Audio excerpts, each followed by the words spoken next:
All right, two things. I forgot to recommend sort of bootleg tapes for the 70 tour. So I'm going to amend that mistake at the end of this video. So if you stick around to the end, I'll mention some 71 live shows that I think are good, along with some 70 live shows that I think are good. And then also, one of the comments on that 70 video was from somebody who apparently was at that 1970 San Antonio show, the one in which Flo and Eddie apparently made their debut to the world. He's got a lot of information on it. Can't say and he remembers a lot of the show, but he remembers a lot of the other things around the show. So read that comment in that 70 video if you're interested in that. But San Antonio, Flo and Eddie, apparently that did happen. Yay. Don't remember the Alamo. Remember Flo and Eddie. All right, on to this one.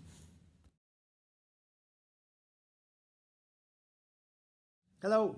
Howdy, y'all. Thanks for watching. My name is Shaggy, the Opinionated Hippie. Currently ranking and reviewing the 26 Frank Zappa tours that pretty much span his entire career. I have determined there were 26 of them worth ranking and reviewing. Heading towards number 1 from 26, currently on number 24, and this is 1971 Flo and Eddie Vaudeville Part 2. This was technically 2 tours.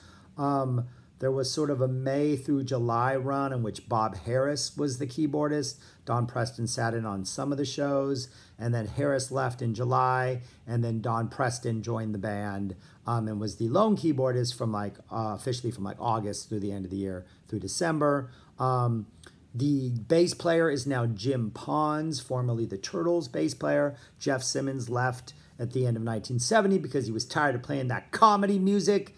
Didn't want an album to be made about him, though his legacy would live on because he left the band, probably even more so. George Duke left, which is why we now have Harris and Preston. But Ian Underwood is still there. Frank Zappa is still there. And most importantly, I think the 3 musicians who define 1970 and 1971. You get Ainsley Dunbar on drums, all hail, all praise, and Mark Volman and Howard Kaylan on vocals and jokes and comedy routines and erotic poetry and joking Hitler salutes. That wasn't a Hitler salute. That was just a regular salute. I'm not doing a Hitler salute. But yeah, they throw in a Sig Heil every once in a while, and it makes me laugh. And Hitler jokes don't always land with me. But anyways, yeah. So Flo and Eddie, the Fluorescent Eddie. So they sing a lot, and there's a lot of what they call comedy music in this. And pretty much most shows on this tour, as in 1970, but even more so on this tour, are a whole bunch of material in which Flo and Eddie sing way too much or tackle old Mother songs or do new songs that have incredibly offensive material or play like a 35-minute song about a mountain that has spoken word parts in it. And maybe it has a jam in it, who knows. And then to kind of compensate for all that, and not compensate, but to say thank you for listening to all that, Frank will then usually throw in like a 30-minute King Kong or like a Pound for Pound Sleeping in a Jar that runs over 12, or, something just purely musical to sort of cleanse your palate. So it's a lot of Flo and Eddie. And kind of the reason I rank this higher than the 70 tour is because the stuff that Frank has introduced that he has now written specifically, it seems to suit this sort of specific skill set of Flo and Eddie, I think are some of the best things of this tour and are some of the best things that this era does, that the Flo and Eddie band does. And so what you would get in this, a lot of the same songs from 70. You still got the whole opera thing going with the Do You Like My New Car, Latex Solar Beef, the stuff that is featured on Fillmore East, the Fillmore East, June 1971. That is a snapshot of the band with both Harris and Preston, because Preston was sitting in on those gigs. Just Another Band from LA is another release where you can find this band. That features just the Preston band from August. And then Carnegie Hall 71 has 2 complete shows from October, which is Preston only. And that Carnegie Hall 2-disc set, or it's a 3-disc set, I think. It was originally a 4-disc set because it had the opening act on it, but I think it's the 3-disc set is all that's available now. Not sure.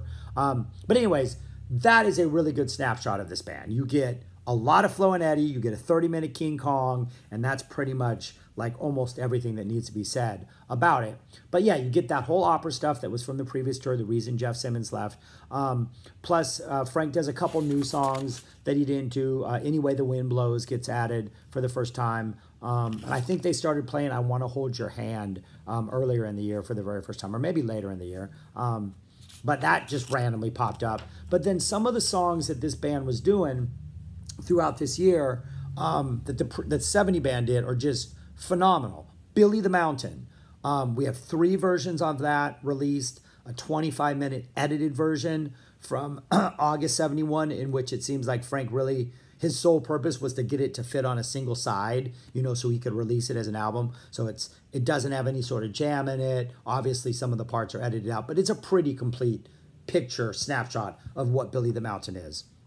You have the Playground Psychotics version, which came out in like 93, 94. That's also a version from 71, and that's a 30-minute version, has a nice little keyboard solo in it. And then you got the 45-minute Carnegie Hall solo with a really long solo section in it, some incredible Flo and Eddie vocal work that is just astounding in its sort of technical brilliance, and it's kind of funny. At the end of Call Any Vegetable, Mark does throw in a Sieg Heil that makes me laugh every time. Sadly, I don't know why.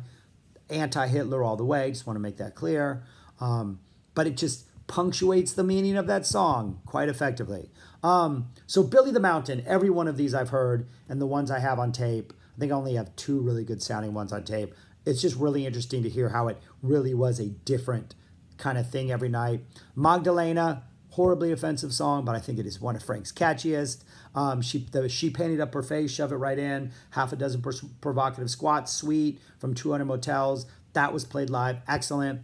And a song that wears thin, that I don't like repeated listens of, but it's still interesting and differs this tour from the previous tour, and that's the Devon Suite, which is Once Upon a Time, as heard on You Can't Do That on Stage Anymore 1, Sofa Number 1, little thing called Magic Pig, Stick It Out, and then another sort of spoken word closer.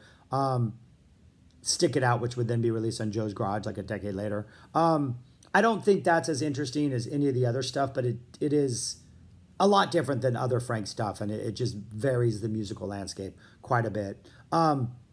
And the Carnegie Hall version, the problem with that, if the sound was as pristine as it was on You Can't Do That on Stage Volume 1, it would probably be more enjoyable. So maybe at some point we get, if that entire tape exists with that high sound quality, maybe they can release that at some point.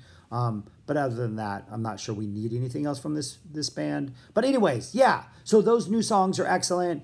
The solos are excellent. The jams are excellent. A lot of the shows opened up with like kind of what Frank always said was a sound check, but was just a lot of sort of very aggressive, ambient, sort of psych, white noises, a lot of times led by Preston as keyboard. It was a part of this was released as Zonti Serenade, I think on Playground Psychotics was the term. Very, very short edited version of it.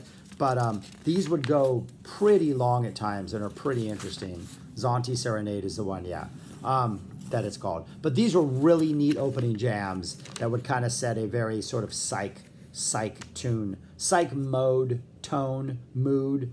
I'll find the right word here. But yeah.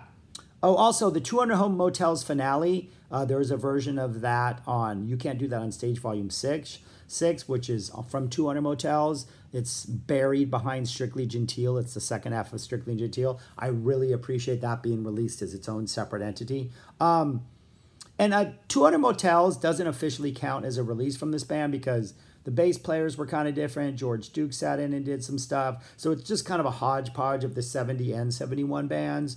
But 200 Motels is another source you can go to kind of get to hear a lot of the songs that would be played live by this band, essentially.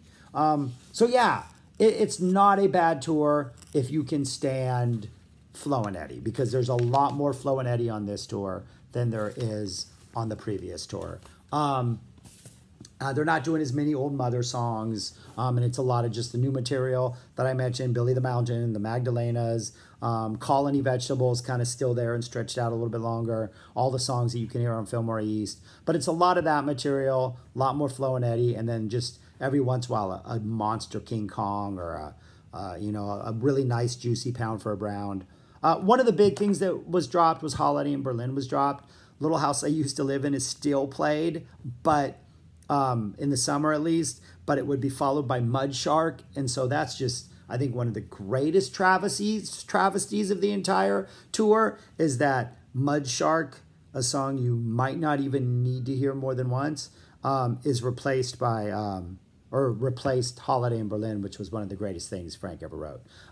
So yeah, that's a strike against this tour. But other than that, it's a good listen. I think Carnegie Hall is the one thing to check out. There are a couple live tapes out there that I have. I can't say I ever listened to these. I do know just fond memories of remembering that they're good. But 11/21/71, this is a Copenhagen show. It opens up with one of those really long sort of ambient psych noise type things, has the Shove It Right In suite, it's got the Colony Vegetable, doesn't have anything, has the Divan suite, the sofa suite. So that's, I remember being a pretty good show. And then a couple days later in Dusseldorf, the 11/23, this one, it has an I Want to Hold Your Hand, has another Divan suite, and has a King Kong, a pretty monster King Kong in it. And I did not recommend shows from the, on the last video, the 70 video, but there are a couple shows there that I do remember being good. One of the reasons I didn't recommend them is I really do think what you have in the official release stuff with discs 2 and 3 of Mothers, the box set, those were all tapes that were already in circulation that they just kind of took the bootlegs from, or they found their own master tapes and released it. And then the Road Tapes Venue 3, those Minnesota shows, those are pretty good. That's a pretty good representation of this band. And you could probably stop there. But shows I remember as being good, there was a really good sounding Fillmore East show from November 14th. Got your typical Little House, Holiday in Berlin. This is 70 we're talking about. Easy Meat. You got the whole opera. I don't know which songs were played in this, but all it says on my set list is the whole opera right there. And you see that? The whole opera. Yeah, so you got a Wino Man. You got some other songs. You got the Pound for Brown. That's a pretty interesting show.